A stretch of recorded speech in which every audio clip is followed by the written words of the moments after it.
مساء الأكشن، يلا بينا. بتبدأ القصة النهاردة عن واحدة بتتفق مع حبيبها وبياخدوا جوزها الغني لمكان مهجور، وبيخططوا إنهم يقتلوه عليه، ومحدش منهم بيكون عارف إن المنطقة دي بالذات معروفة إنها خطيرة جدا، وبيعرضوا حياتهم للخطر في الآخر. وفي أول مشهد بنتعرف على سكوت وتايلر اللي بيقرروا يسافروا مع بعض علشان يقضوا شهر العسل هناك. وبنفهم إن سكوت راجل غني جدا، وطول الوقت بيسافر وعنده طيارة خاصة وما بيتحركش غير بيها. وفي المقابل تايلر بنت عادية جدا ومن أسرة بسيطة، والمصيبة إنها متجوزاها علشان طمعانة فيه وفي فلوسه. وبعد كام ساعة من السفر بالطيارة أخيرا بيوصلوا، وبيحبوا جدا المناظر الطبيعية اللي حواليهم. والغريب إنهم بيختاروا مكان فاضي خالص علشان ينزلوا فيه، وأكيد ده وراه سبب كبير هنفهمه بعد كده.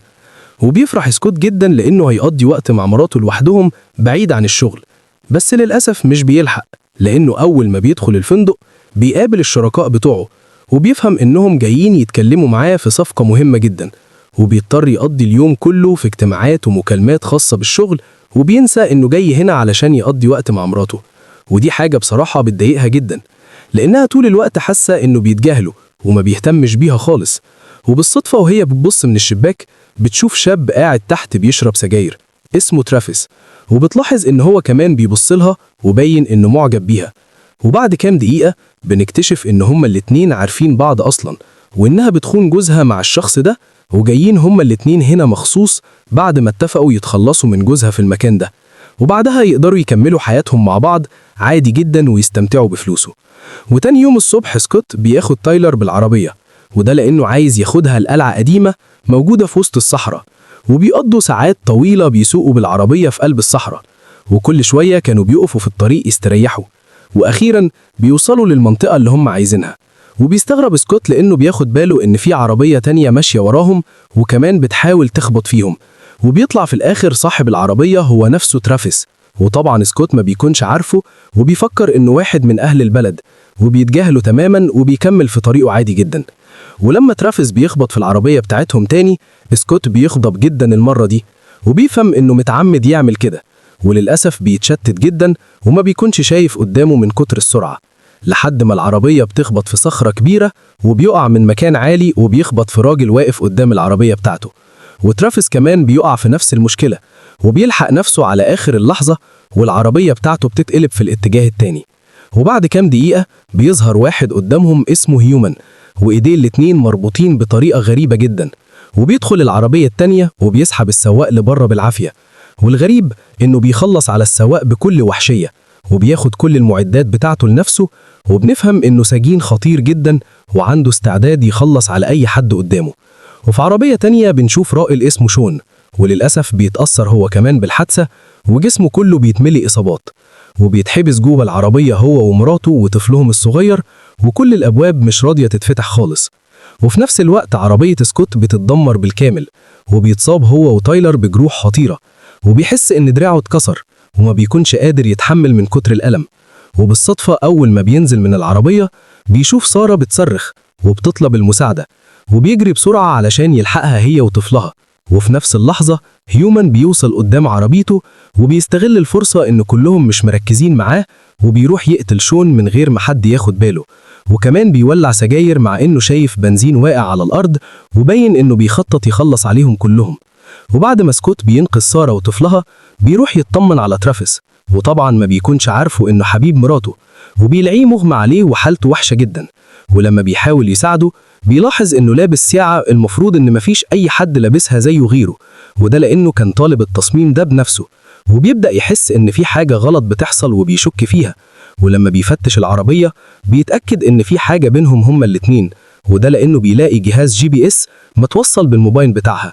وقبل ما يواجهها بأي حاجة هيومن بيرمي السجاير على البنزين، وبتتفجر عربية شون بالكامل، وكلهم بيحاولوا ينقذوه ويطلعوه من العربية بأي طريقة، لحد ما هيومن بيمسك حديدة كبيرة وبيخبطه على راسه، وبيقرر يخلص عليه بدل ما يتحرق ويتألم أكتر. وبتفضل سارة تعيط وتصرخ لأن جوزها مات، وللأسف ما بيكونش قدامها أي حاجة تعملها غير إنها تصبر. وبيحاول سكوت يواسيها على قد ما يقدر، وبيتصدم بعدها إن المكان كله ما فيهوش أي إشارة، وإنهم متحصرين في قلب الصحراء. والمشكلة الأكبر إن المنطقة دي ما فيش أي حد بيجي فيها، وصعب كمان المساعدة توصل لهم، وبكده بيتأكد إن حياتهم كلهم في خطر، وكلهم بيتوتروا أكتر، وده لأن مش معاهم أي حاجة تساعدهم يفضلوا عايشين، ومحدش بياخد باله إن في شخص غريب واقف بيراقبهم من بعيد. وبنعرف إن الولد ده اسمه جون، وباين إنه بيشتغل لصالح حد معين. وبعدها بشوية بيبدأ يقرب عليهم وبيسألها لو كانت كويسة، وبيطمن على ابنها الصغير. وبتحكي لسارة إن طفلها جاله حمى بسبب درجة الحرارة العالية، وإنه تعبان جدا ومش هيقدر يتحمل أكتر من كده، ولازم يتنقل المستشفى في أسرع وقت ممكن. وطبعا كلهم بيستغربوا مين ده وبيسألوه جه هنا إزاي، فبيشرح لهم جون إن عربيته اتعطلت، وأول ما سمع صوت الدوشة جه علشان يطمن عليهم. وبما إنه من أهل البلد أسكوت بيكون فاكر إنه يعرف يطلعهم من هنا، وبيطلب منه يساعدهم. وبيستغرب جدا لما هيومن بيصمم إنه يصلح العربية التانية، وبيأكد ليهم إنه يقدر يعمل ده، وساعتها كلهم هيقدروا يخرجوا من هنا بسلام. وبيطلب من جون إنه يساعده. وفي المقابل جون بيروح يجيب صندوق صغير، وبيطلب من سارة تخبي الطفل جواه علشان تحميه شوية من الحرارة، وباين كده انه خايف على الطفل جدا. وفي المقابل اسكوت بيكون شايف انهم لازم يدوروا على اقرب نقطة ليهم ويستنوا هناك فريق الانقاذ، لان ده هيكون امن بالنسبة لهم. وطبعا سارة بترفض حاجة زي كده، وبتفضل تصرخ وتعيط، وبتقول لهم ان طفلها هيموت لو استنوا اكتر من كده. وفي نفس الوقت سكوت بيتضايق جدا من تايلر، وبيكون عايز يواجهها بكل الكلام اللي جواه، وللأسف بيكون عارف إن الوقت مش مناسب ولازم يخرجوا من هنا الأول. وبيبدأ جون يدور في كل مكان ويجمع كل الحاجات اللي ممكن تفيدهم. وفجأة وهو بيدور بيفتح شنطة وبيلاقي جواها جثة ضابط شرطة مقتول، وبيعرف من الورق اللي جوه الشنطة إن هيومن ده سجين وخطير جدا، وكان منقول من سجن لسجن تاني. وطبعا بيترعب وما بيكونش عارف يتصرف ازاي. وبنعرف ان هيومن بيشتغل تاجر ألماس، وان هو اللي قتل الضابط ده وتخلص منه علشان يهرب. واول ما بيلاقي هيومن بيقرب عليه بيخبي الجثة بسرعة وبيحاول ما يبينش اي حاجة قدامه. وكمان بيلاقي بالصدفة ألماس وبيخبيها، وبيتعامل مع هيومن عادي جدا، وبيتكلم معاه لانه متأكد ان هيومن الخلص عليه في اللحظة اللي هيكتشف فيها حقيقته. ولما بيشوف حالة سارة وحشة جدا بيظبط الدنيا وبيروح علشان يساعد طفلها، وده لانه بيصعب عليه جدا. وبيجمع حاجات كتيرة جدا كانت مرمية في الارض، وبيقدر يعمل مكان يحميهم فيه من الشمس. وبيحط معاهم ترافيس لانه لسه مغمى عليه لحد دلوقتي وحالته وحشة جدا. وفي الوقت ده كلهم بيتجمعوا قدام عربية ترافيس، وبيكون عندهم امل انها تتصلح. والوحيد اللي بيتضايق هو سكوت، وشايف انهم بيضيعوا وقتهم على الفاضي، ولازم يلاقوا طريقة تانية علشان يخرجوا من هنا. وبعد مجهود كبير جدا منهم بيقدروا يعدلوا العربية لوضعها الطبيعي. وبيحاول هيومن يصلح مع جون بما انه عنده خبرة في الموضوع ده شوية، وبيأكد ليهم انه هينجح في الاخر، وكلها مسألة وقت مش اكتر، وهيخرجوا كلهم من هنا زي ما وعدهم. وبيجمعوا كل المية اللي موجودة معاهم، وبيعرفوا انها مش هتقضيهم غير لوقت قليل جدا، وطبعا دي مشكلة كبيرة خالص. وبيبدأ هيومن يتصرف بطريقة مش كويسة، وبيمنع تايلر انها تشرب، وبينتشها منها المية، وبيبرر ده انهم ما ينفعش يضيعوا المية بسهولة، ولازم يعملوا حسابهم على كل حاجة.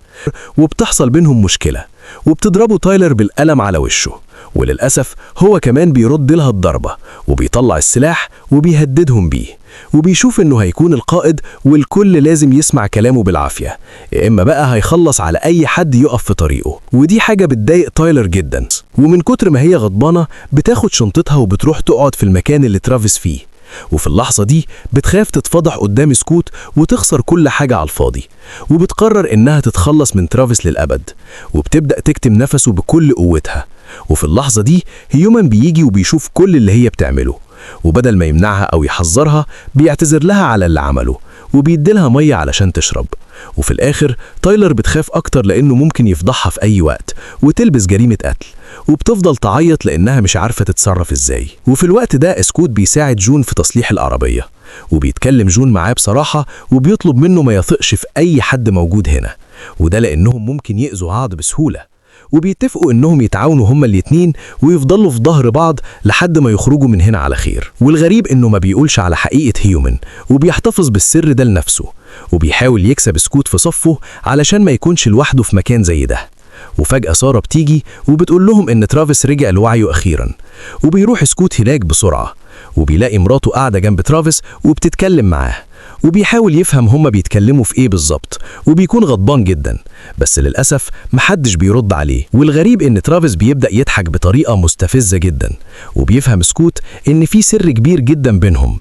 وفي اللحظة دي سكوت بيقول الحقيقة بالكامل، وبتتصادم تايلر لما بتعرف ان ترافيس اصلا متفق مع سكوت وهو اللي زقه عليها، وده بعد ما اكتشف انها خانته اكتر من مرة وانها طمعانة في فلوسه، مع انه اداها قبل كده اكتر من فرصة علشان تبقى انسانة كويسة وتقدر حبه ليها. وبدل ما توقعه في الفخ وتجيبه لهنا، هو اللي اتفق مع ترافيس، وقعت في شر أعمالها في الآخر وخسرت كل حاجة للأبد. وبيشرح ليها سكوت إنه جابها هنا مخصوص لأن دي دولة عربية، وأي زوجة بتخون زوجها بتتعاقب على أفعالها. وبكده بتفهم تايلر إنه مش هيسيبها غير لما ياخد حقه منها. ومن كتر الغضب بتهجم على ترافيس وبتفضل تضرب فيه، وده لأنه كان بيضحك عليها كل ده. وبيفرح سكوت جدا لما بيشوفها بتنهار قدام عينيه، وبعدها بيحاول يطنش كل ده وبيقول لهم انهم لازم يخرجوا من هنا الاول على خير. وطبعا كل اللي موجودين بيبصوا لتايلر باستحقار بعد ما عرفوا اللي هي بتعمله، وبيروح الرجالة كلهم يكملوا تصليح العربية. وفي المقابل تايلر بتحاول تتكلم مع سارة، وبتستغرب ان الطفل بيعيط طول الوقت، وبتقول لها انه اكيد محتاج يرضع. وفي اللحظة دي سارة بتحكي لها الحقيقة، وبتقول لها ان ده مش طفلها اصلا، وان هي وجوزها شون كانوا في السجن فترة طويلة، وبعد ما طلعوا بكام شهر واحد عرض عليهم مبلغ كبير جدا مقابل انهم يخطفوا الطفل ده. وللأسف راحوا البيت وقتلوا الست واخدوا طفلها، وكل المطلوب منهم انهم يسلموا الطفل بسلام ويستلموا الفلوس. وللأسف كل حاجة باظت وشون مات، وهي والطفل اتحبسوا في وسط الصحراء، وما كانتش متخيلة ان جوزها هيموت بالطريقة البشعة دي. وبعدها بشوية هيومن بيبدأ يقرب من تايلر، مع انه كبير جدا بالنسبة لها وممكن يكون قد باباها، وبيحاول يغريها وبيقول لها انه معاها ألماس كتير جدا، وبيوعدها لما يخرج من هنا هيديلها جزء منه. وطبعا دي حاجة بتجذبها ليه اكتر، وبتفكر تاخد الألماس ده وتبيعه ويكون عندها ثروة كبيرة، وبتفضل تتكلم معاه طول الليل في الحوار ده. وفي نفس الوقت سارة وجون وسكوت بيخافوا جدا ان هيومن بعد ما يصلح العربية ياخدها ويهرب ويسيبهم. وفي الوقت ده جون بيحاول يطمنهم وبيقول لهم انه عامل حسابه على حاجة زي كده، واخد حاجة معينة من العربية مش هتشتغل غير بيها. ولما بيتأكدوا انهم في امان بيناموا من كتر التعب لحد تاني يوم الصبح. وطول الوقت ده هيومن بيكون غضبان جدا لانه مش عارف يشغل العربية، وبيستنى الوقت المناسب وبيرجع الجزء ده مكانه في العربية، وساعتها العربية بتشتغل. وبيفهم هيومن ان جون كان عامل حركة فيها، وبيتخانق معاه خناقة كبيرة، وبيبدأ يغلط في كل اللي حواليه وحتى كمان تايلر. ومن كتر الغضب ترافيس بياخد عصاية كبيرة وبيهجم على هيومن علشان يضربه، وللأسف ما بيكونش عارف انه معاه سلاح، وبيضربوا بالنار قدامهم كلهم، وبيبدأ يهددهم هم كمان، وبيسرق كل الحاجات اللي معاهم. وطبعا كلهم بيستسلموا. ولما الدور بيجي على جون بيشتته وبيستنى الوقت المناسب وبيهجم عليه وبياخد السلاح بالعافية، وبيضطر يضربه بالنار أكتر من مرة لحد ما بيموت في الآخر لأنه كان خطر عليهم كلهم. وفي اللحظة دي كلهم بيستغربوا إزاي قدر يستخدم السلاح بالسهولة دي مع إنه راجل عادي، وبيشكوا إنه كمان مخبي حاجة. والأول مرة جون بيحكي الحقيقة وبيقول لهم إن هيومن مجرم خطير جدا وقتل ضابط شرطة، وبيوري لهم كمان مكان الجثة، وبيأكد لهم إنه كان لازم يموت. ومن غير أي تفكير بيحاولوا يسيطروا على خوفهم، وبيجمعوا حاجتهم بسرعة وبيشغلوا العربية وبيتحركوا بيها علشان يخرجوا من المكان. وفي الطريق جون بيبدأ يتكلم عن نفسه وبيقول لهم إنه خدم في الجيش سنين طويلة، وعلشان كده بيعرف يستخدم السلاح كويس، وبيفضل سايق بيهم لحد ما بيوصل لنقطة فيها إشارة، وبيستخدم الموبايل وبيتواصل مع واحد صاحبه وبيطلب منه المساعدة. وفي نفس الوقت تايلر بتتكلم مع سكوت وبيطلب منها تقول الحقيقة لأنه عايز يفهم ليه خانته مع إنه كان بيحبها. ومن كتر الغضب تايلر بتنزل من العربية من غير ما ترد عليه. وفي الوقت ده جون بيوصل لصاحبه وبياخد عربية كويسة ويرجعوا بيها كلهم للفندق. وأول ما سكوت بيدخل الأوضة بيلاقي كل حاجة متبهدلة وحتى جواز السفر بتاعه متقطع، وبيعرف إن تايلر هي اللي عملت كده. وبيشوفها وهي بتهرب بتاكسي، فبيجري بسرعة علشان يعرف راحت فين. وفي نفس الوقت سارة بتكون مع الطفل وبتتصل بواحد من معارف جوزها وبتتفق معاه إنهم يقتلوا جون علشان ياخدوا الألماس، وبتفضل تمثل على جون وتقول له يخرجوا ياكلوا مع بعض، وهو بيصدقها ويروح معاها. وفي الطريق بتفضل تشتته بالكلام لحد ما توصل بيه للمكان المتفق عليه، وبيتهاجموا عليه وبيضربوه وهي بتقف تتفرج. وبعد ما يقع بتاخد الألماس من جيبه وتمشي، وفجأة تظهر ست منقبة وتقتل الراجل اللي معاها، والمكان كله يبقى فوضى والناس بتجري.